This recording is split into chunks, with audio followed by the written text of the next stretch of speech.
to be back in the great city, historic city of Paterson, the Great Falls, Alexander Hamilton, and Bill Pascrell. Yes! So, thank you again for hosting us here. Let me thank all of our participants, my colleague, of course, in the Senate, who's been a champion with me on this issue, Senator Cory Booker, Bill Pascrell, as you've all heard me say time and time again, if I'm in a fight, I want Bill Pascrell to be in my corner in order to assure it. I appreciate Amanda Devecca Rainier, who is the Executive Director of the New Jersey Organizing Project, being here and for her tremendous work since Sandy. Thank you, Amanda, very much.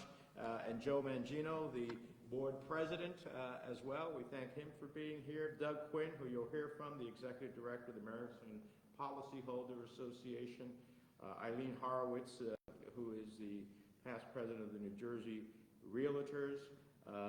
And I don't know if Jeff is with us, Jeff Jones of the New Jersey Realtors. I don't know if he made it or not, but just in case he's here, we appreciate his work. So this is all of our individuals who have been working with us to make this a real possibility. And I also want to thank Congressman Frank Pallone, Chairman of the Commerce Committee, who is working with Congressman Pascrell to make this a reality in the House.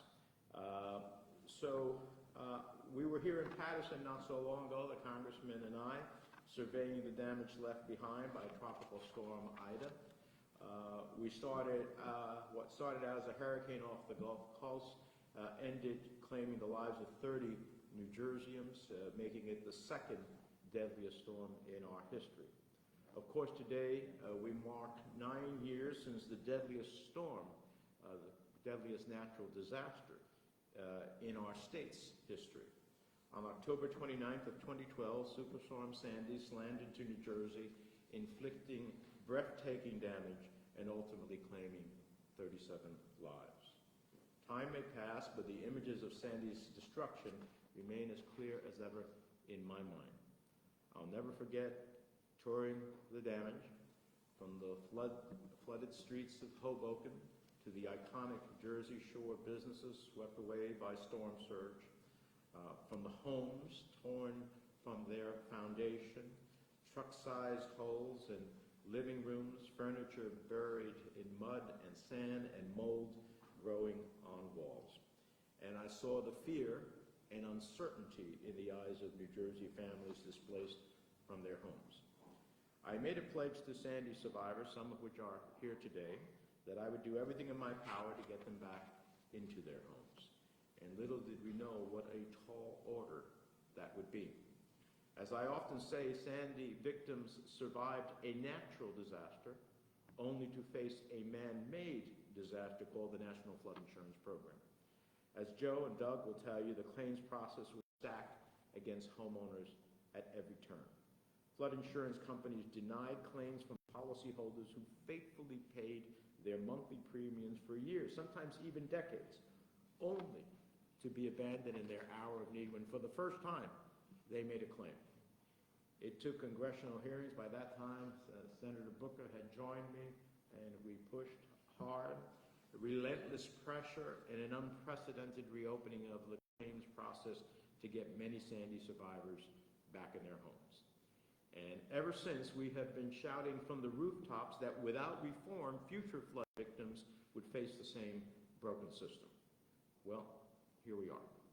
Today, the National Flood Insurance Program remains plagued by policies that shortchange flood victims and overcharge taxpayers, by chronic underinvestment in cost-saving flood prevention, and most of all, by soaring premiums and falling participation rates slated to get even worse under FEMA's new premium rating system called Risk Rating 2.0. We need real reform, especially as climate change sends more powerful storms and deadly floods our way with greater frequency. That's why we're announcing the introduction of the National Flood Insurance Reauthorization and Reform Act.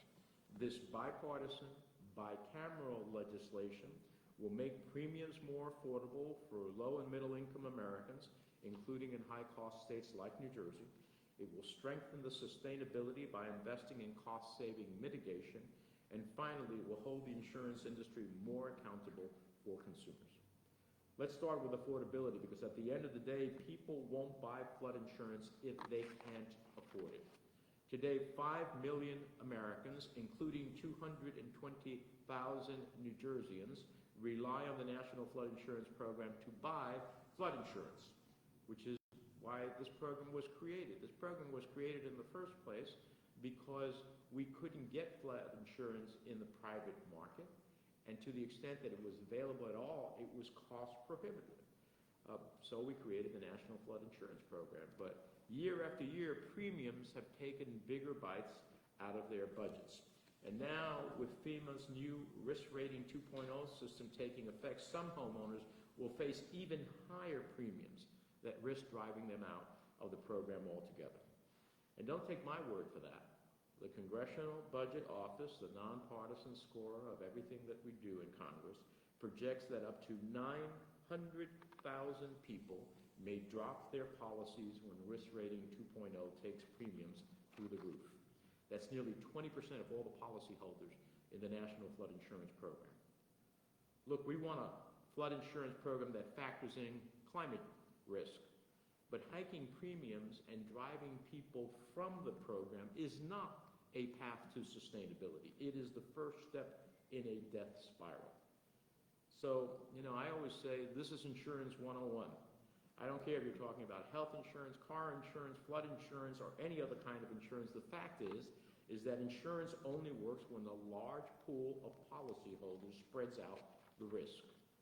The smaller the pool, the higher the premiums, the more people drop out, and you have a never-ending death spiral. We need affordable policies to keep homeowners on board and encourage even more buy-in. That's why we cap premium increases and provide means-tested assistance for low and middle-income families, including in high-cost states like New Jersey.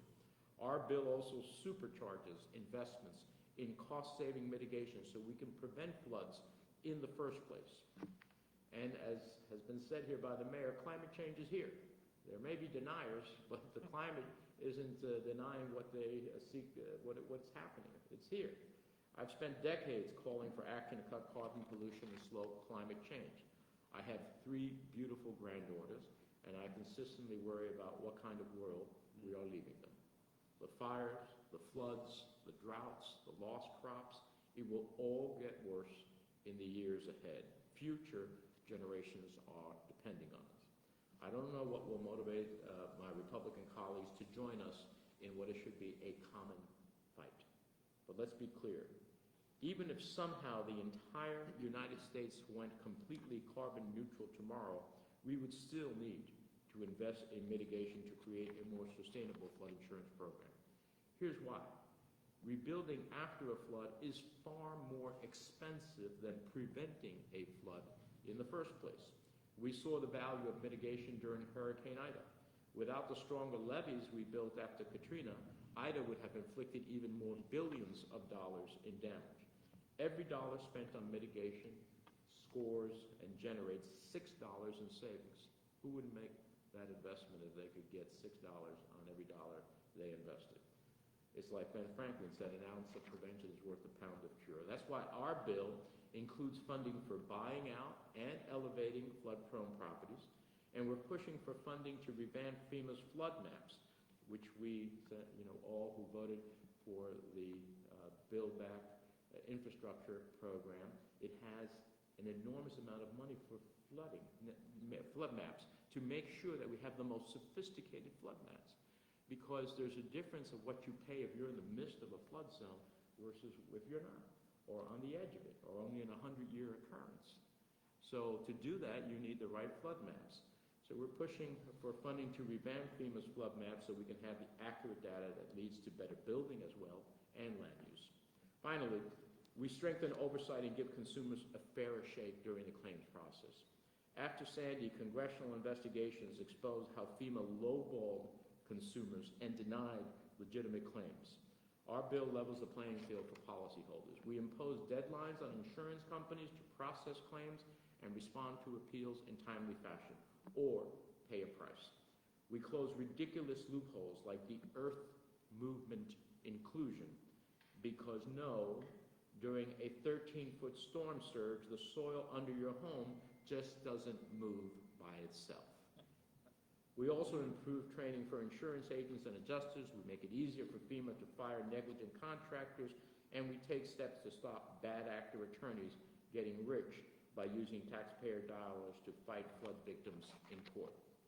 It's time Congress stops kicking the can down the road with reauthorizations that do not address the systemic problems plaguing this program. With this legislation, we can make the National Flood Insurance Program more sustainable, we can make flood insurance more affordable, and we can hold FEMA and its private contractors more accountable. And instead of waiting for the next disaster to strike, we can invest in mitigation that prevents costly flood damage in the first place and costly consequences to a family's lives. With that, let me introduce my colleague who's been a champion with me on this issue, Senator Corrigan.